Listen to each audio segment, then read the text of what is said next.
नमस्कार, आप सभी का स्वागत है। जैसा कि आप जानते हैं कि सरकारी स्कूल के प्लेटफ़ॉर्म पे हमने बीते दिनों अखिलेश्वर पाठक जी, जिन्हें राष्ट्रीय शिक्षक पुरस्कार सम्मान से नवाजा जाने वाला है इस वर्ष। आप बिहार के सारण जिले के रहने वाले हैं। हमने कोशिश की थी उनसे कॉन्टैक्ट करने की, लेकिन किसी कारणवश नहीं हो पा रहा था तकनीकी वजहों से। तो अभी सर विद्यालय परिसर में ही हैं और हम इनसे जानने की कोशिश करेंगे कि ऐसी क्या वजह रही कि देश ने अपने सबसे बड़े सम्मान से आपको नवाजा। अखिलेश जी, आपका बहुत बहुत बहुत जी अभिषेक रंजन जी, नमस्कार। नमस्ते। ये सब नमस्ते। कैसा हाँ, लग रहा है? कैसा लग रहा है? बहुत अच्छा लग रहा है। ये सब आप लोगों की शुभकामनाओं का प्रतिफल है अभिषेक रंजन जी। जब आपको पता चला कि राष्ट्रीय शिक्षक पुरस्कार मिलने वाला है, तो क्या प्रतिक्रिया थी मन में? जी, ये तो मेरे 26 वर्षों की सेवा का महत् पुण्य फल जैसे प्राप्त होता है वैसे हमें लगा, और मेरे पांव तो लग रहे थे कि जमीन पर नहीं है, हवा में उड़ रहे हैं।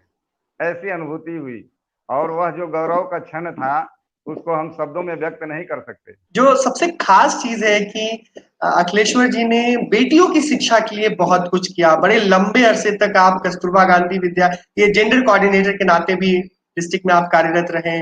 बच्चियों की शिक्षा को लेकर बहुत सारा चीज़ करते रहे। मैं चाहूँगा कि थोड़ा विस्तार से हमें बताएँ कि ऐसा क्या-क्या यूनिक चीज़ें किया जो शायद जो सुनने वाले लोग हैं उन्हें भी प्रेरणा मिले? हाँ अभिषेक रंजन जी, ऐसा है कि मेरे 26 वर्ष के सेवा काल में 12 वर्ष जो इधर के हैं वह केवल अभिवंचित वर्ग की बालिकाओं को शिक्षा के मुख्य धारा में जोड़ने में मेरा व्यतीत हुआ है। उसके लिए हमने कुछ नए प्रयोग किए, कुछ सरकारी नियमों को फॉलो किया और समुदाय से हमेशा जुड़ा रहा।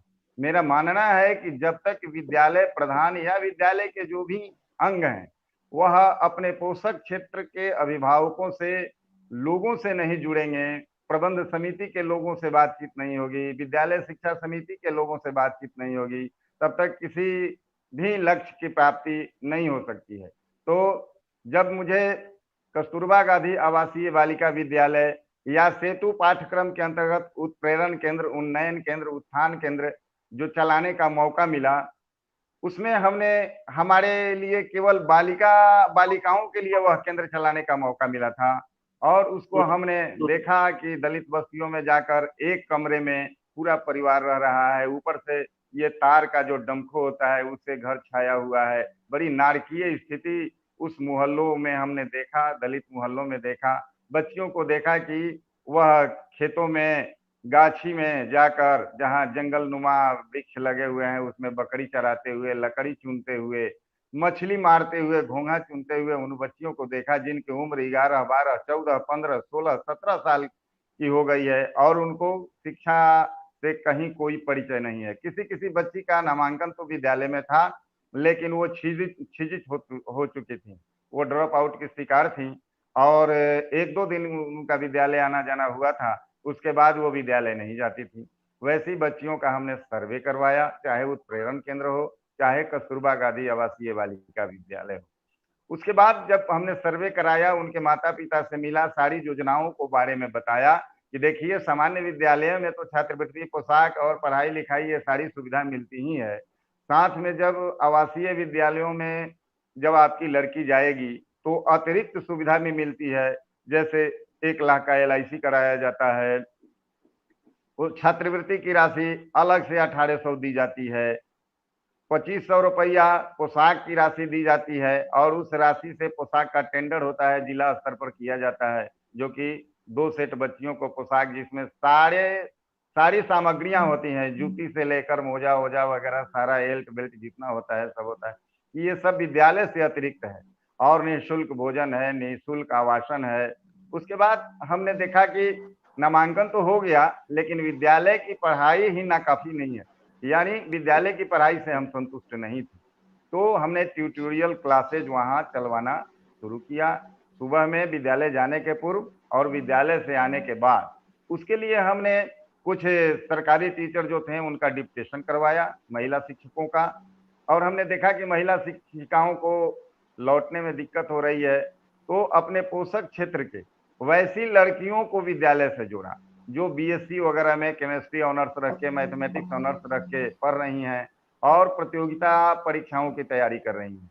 MSc की लड़कियों को हमने विद्यालय से जोड़ा और कहा कि बाबू तुम मेरे पास आओ और मेरे विद्यालय से जुड़ो, और ज्यादा नहीं 1 घंटे मेरे यहाँ जो विषय तुमको चूज करना है उस विषय को पढ़ाओ।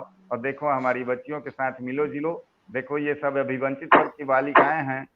ऐसे तो जो व्यक्ति धनी मनी हैं या जिनके पास सब कुछ है, उनकी बच्चियों को पढ़ने के लिए कोई प्रॉब्लम नहीं है, लेकिन जिनके पास कुछ नहीं है, जो कभी सोच भी नहीं सकती थी बच्ची कि मुझे सरकारी विद्यालय में जाना है और मुझे मैट्रिक की परीक्षा में उत्तीर्णता भी हासिल होगी, उन बच्चियों को विद्यालय में लाकर पढ़ाकर टीएलएम के माध्यम से कंप्यूटरी शिक्षा देकर प्रोजेक्टर के माध्यम से क्लासेस चलवाकर जो फिल्म नुमा पढ़ाई होती है, उसके क्षेत्र में आपको मैं बताऊं अभिषेक रंजन जी कि हमारे स्थानीय सांसद श्रीमान राजीव प्रताप रूढ़ी जी जो सारण के सांसद हैं, उन्होंने गोवा की एक कंपनी के यान है जिससे उन्होंने क्लास 1 से 12 तक के लिए सिलेबस के अनुसार कंटेंट को फिल्मवाया है।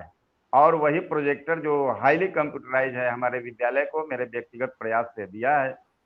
वो केवल महज कंप्यूटर नहीं प्रोजेक्टर नहीं है, उसमें कंप्यूटर भी लगा हुआ है और वो बहुत अच्छे मैंने बड़े पर्दे पर चलता है और कक्षा 1 से लेकर 12वीं तक की सिलेबस को उसमें फिल्माया गया है।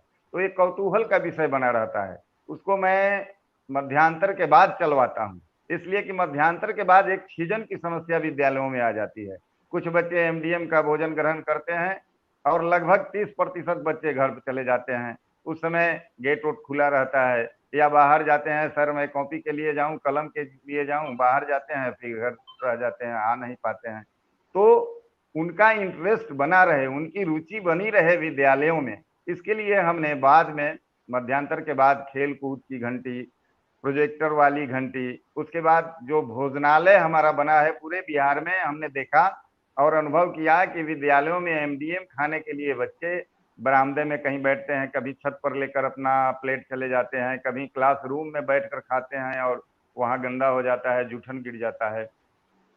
तो हमने देखा कि क्यों नहीं, मेरे विद्यालय में रूम की कमी नहीं थी लेकिन जर्जर स्थिति में थी, तो मैंने समग्र शिक्षा अभियान के इंजीनियर को बुलवाया और उसको दिखाया और बीच के सारे दीवार को मैंने हटवा दिया, उसके जगह पर पिलर दिलवाकर और बीम दिलवाकर वो बड़ा सा हॉल बना दिया और उसी में मैंने 20 पॉइंट पेयजल का समरसेबुल लगाकर बनवा दिया, जिसमें थाली धोया भी जा सकता है, पानी पिया भी जा सकता है और बड़ा सा एक एंड्रॉइड टीवी लगवा दिया कि बच्चे एमडीएम खाएंगे और बेंच पर बैठकर और कुछ अपना भक्तिप्रद गाना या राष्ट्रीय गीत भी देखते रहेंगे, कुछ पठन पाठन से संबंधित वीडियोज भी चलते रहेंगे, जो विद्यालय का एनुअल कार्यक्रम होता है उसको पेन ड्राइव लगाकर उसके वीडियोज चलते रहेंगे, तो उनका एक इंटरेस्ट जगेगा और लगेगा कि घर नहीं जाना चाहिए, खाकर यहीं रहना चाहिए। इस प्रकार से हमने बहुत सारे बदलाव किए।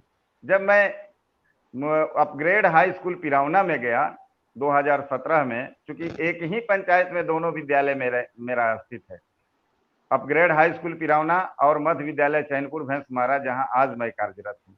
तो 2 वर्षों का सेवा काल मेरा अपग्रेड हाई स्कूल पिरावना का जो रहा बहुत ही अहम था। उस विद्यालय की स्थिति बहुत खराब थी, वहां जमीन नहीं था, लड़कियां पढ़ने नहीं जाती थी, विद्यालय सरकारी, उस सरकारी विद्यालय से लोगों का भरोसा उठ गया था क्योंकि वहां एक ऑकरेंस हो गया था, 5-5 शिक्षकों का जबरन वहां से ट्रांसफर कर दिया गया था, तालाबंदी विद्यालय में हो गई थी। तो जिला प्रशासन ने हमें वहां भेजा, मैं वहां गया तो वहां के समुदाय के लोगों को विद्यालय से जोड़ा, आश्वासन दिया, सभी बालिकाओं से लगभग 300-350 जो ऊंची कक्षा की 9वीं और 10वीं की बालिकाएं थी, उनके मैं घर घर जाकर उनसे बात की। मैंने कहा तो उन लोगों ने कहा कि देखिए सर, वहाँ न एक टॉयलेट है, न लैट्रिन है, न बैठने की जगह है, केवल रूम है, पढ़ाई होती है, हम लोगों को जरूरत होती है तो इधर उधर चल जाते हैं और गेट पर बहुत सारे असामाजिक तत्व के बच्चे खड़ा रहते हैं, कभी कोई सीटी बजाता है, कोई ताली बजाता है और कोई कुछ नहीं बोलता है। तो मैंने उसके लिए गांव की मीटिंग बनाई, सुरक्षा समिति बनाई, उन्हीं बच्चों में से जो कि पढ़ लिख कर हमारे विद्यालय से पहले से निकल गए थे, उन्हीं बच्चों में से मैंने एक सुरक्षा समिति बनाई, सीसी कैमरा लगवा दिया और मैंने गांव के लोगों को, बुजुर्ग लोगों को, पढ़े लिखे लोगों को, बुद्धिजीवियों की भी कमेटी बनाई, 2 कमेटियां बनाई और उसमें विद्यालय अवधि में वहां पर एक मंदिर है, उस पर लोग बैठकर लूडो खेलते थे, ताश खेलते थे, उस पर हमने रोक लगवाया। और उसी मंदिर पर ये सुरक्षा समिति के लोगों को बारी बारी से बैठाने की मैंने व्यवस्था की। वहां कुर्सियां मैं रख देता था, खुद भी मैं आते जाते रहता था। और प्रार्थना से आधा घंटा पूर्व चेतना सत्र के समाप्ति के उपरांत मैं बाहर ही गेट पर कुर्सी लगाकर बैठे रहता था और गांव के लोगों से चर्चा करते रहता था। ऐसे करते करते सारी लड़कियां पढ़ने आने लगी। और जो कस्तूरबा गांधी आवासीय बालिका विद्यालय है उसका भी संबंधन 9वीं 10वीं कक्षा की बच्चियों का हमने उसी विद्यालय से करवा दिया, क्योंकि एक ही पंचायत में दोनों विद्यालय स्थित हैं। तो ये भी बच्चियां आने लगी, जो आप देख रहे होंगे रेड और ब्लैक ड्रेस में हैं, ये हमारे कस्तूरबा की 9वीं 10वीं की बालिकाएं हैं। ये भी वहाँ जुड़ गई और मैं वहाँ समय देता था। और समय मैं आपको बताऊं कि मैं 1 घंटा 1.5 घंटा विद्यालय खुलने के पूर्व जाता हूँ और विद्यालय बंदी के 1-1.5 घंटा बाद ही घर आता हूँ। घर मेरे लिए उतना अहम नहीं रहा, न है अभी, जब तक मैं अपनी सेवा में हूँ। अभिषेक।